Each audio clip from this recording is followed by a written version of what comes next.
Po schodiach som musel po nich umývať, upratovať. Sáčok nemajú, bude ti chodiť po tvojej stavbe a hľadať, kde má svoj ten bordel, ktorý on tam vyprodukoval. Do ktorého tvojho vedra alebo sáčku to má dať. By si normálne bil. Ja viem, to tak je presne. To vo Švajci tam takto by si to trápil.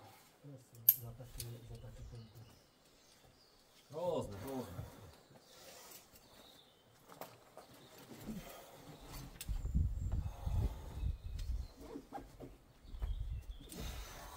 Také spôsoby, no. Ja keď som tiež kto tu nejakú takú gulašnícku robotu robil, hneď ma tam zjebali. No to tam je isto, hej, tam funguje aspoň stavby vedúci a títo nekontroli chodia. U nás to neexistuje, toto, že to Slováci nevedia už ani čo je normál. Im sa zdá normálne, pokiaľ je niečo menej pojebané.